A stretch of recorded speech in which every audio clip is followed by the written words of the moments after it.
اگر لوگوں کو پتہ چل جائے کہ رمضان میں کیا ہے تو وہ آرزو کریں کہ پورا سال ہی رمضان رہے۔ اتنی برکتیں اور اتنی رحمتیں اللہ نے اس مبارک مہینے کے دامن میں ڈال دی ہیں۔ یا ایھا الذین آمنوا کتب علیکم الصیام کما کتب علی الذین من قبلکم، کہ اے ایمان والو تمہارے اوپر روزے فرض کیے گئے ہیں جس طرح تم سے پہلوں پہ فرض کیے گئے تھے۔ کیوں فرض کیے گئے؟ وجہ کیا ہے؟ لعلکم تتقون، تاکہ تم متقی بن جاؤ، تم پرہیزگار بن جاؤ۔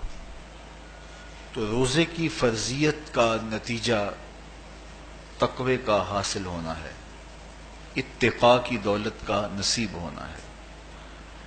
تو اس آیت کریمہ میں 3 چیزیں بیان کی گئی۔ سب سے پہلی، اے ایمان والو تمہارے اوپر روزے فرض کیے گئے۔ پھر دوسری بات، جس طرح تمہارے سے پہلوں پہ فرض کیے گئے۔ اور تیسری بات، تاکہ تمہیں تقوی کا نور نصیب ہو، تمہیں اتقاء کی دولت نصیب ہو۔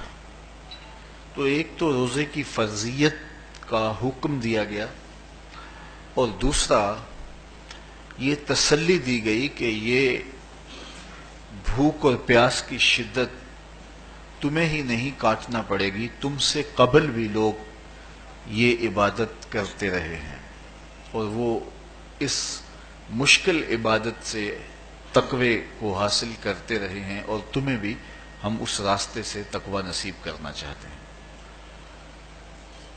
علامہ حقی علیہ رحمہ نے لکھا ہے کہ ملک تحمور الثالث، یہ حضرت آدم علیہ السلام کی اولاد سے تیسرا بادشاہ گزرا ہے، اس کے زمانے میں قحط پڑ گیا تھا۔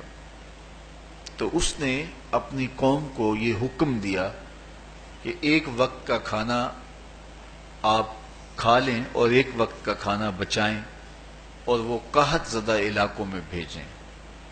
تو قوم نے اس حکم کو بصر و چشم قبول کیا، اور ایک وقت کا فاقہ کاٹ کے اپنے ان بھائیوں کے لیے وہ کھانا بھیجتے جو قحط میں مبتلا تھے۔ قوم کی یہ ادا اللہ کو پسند آ گئی، اور وقت کے نبی پر وحی کی گئی کہ تمہارے اس عمل کو ہم عبادت قرار دیتے ہیں۔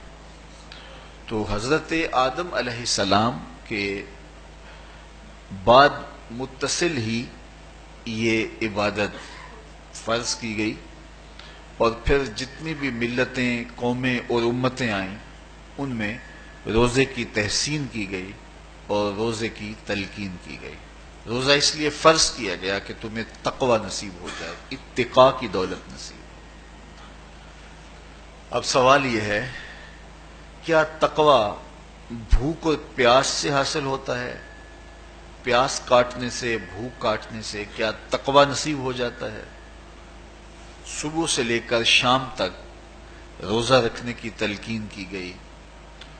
یہاں ناروے میں اور مختلف ممالک کے اندر 20 گھنٹے کا روزہ ہے، اور ہمارے بھی یہاں 16-17 گھنٹے مسلسل شدت کی گرمی میں بھوک اور پیاس کاٹنا ہوتی ہے۔